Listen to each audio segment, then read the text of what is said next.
अस्सलाम वालेकुम दोस्तों, एक बड़ा ही जबरदस्त और सबक आमोज किस्सा मैं आपको सुनाता हूँ। आप सुनना भी और आगे शेयर भी करना, ताकि जो सबक आपको मिलेगा वो औरों को भी मिलना चाहिए। इमाम अबू हनीफा रहमतुल्लाह अलैह को कौन नहीं जानता, हम सब के इमाम हैं। उनके जब वालिद साहब, उनके अब्बा का जब इंतकाल हुआ तो आप 3 दिन घर में रहे, लोग ताजियत वगैरह के लिए आ रहे थे। 3 दिन के बाद जब आप निकलकर बाजार में आए तो एक बंदा जो आपका जलने वाला था, मुखालिफ था, हासिद था, सारा इलाका जानता था कि वो इमाम साहब का मुखालिफ है। जब आप बाहर निकले वो भी अचानक सामने आ गया और कहने लगा कि अबू हनीफा, सुना है आपके अब्बा का इंतकाल हो गया है। आपने फरमाया कि हाँ, इंतकाल हो गया है।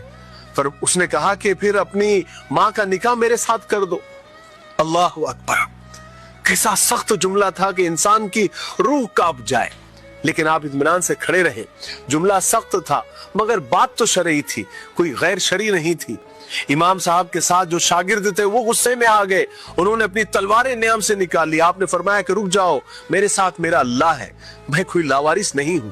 इमाम साहब ने सारी हिम्मत समेटी, आंख में जो आंसू आए थे उसको पी लिया और कहने लगे कि मियाँ, तुमने जो कहा है कि मैं अपनी माँ का निकाह तुम्हारे साथ करूं, तो उसकी इद्दत तो गुजर जाने दो। जब इद्दत गुजर जाएगी तो तेरा नाम लेकर मैं बात करूंगा। अगर वो तुम्हारे साथ निकाह करना चाहे तो मुझे कोई एतराज नहीं। ये कहकर आप थोड़ा सा आगे ही बढ़े थे कि अचानक वो बंदा धड़ाम से गिरा और उसकी रूह परवास कर गई, वो मर गया। लोग कहने लगे कि हुजूर, उसको क्या हुआ? आपने फरमाया कि उसने समझा था कि अबू हनीफा लावारिस है, उसे कुछ नहीं हुआ, उसे अबू हनीफा के सब्र ने मार दिया, अबू हनीफा के सब्र ने उसकी जान ले ली। हाय सुभान अल्लाह।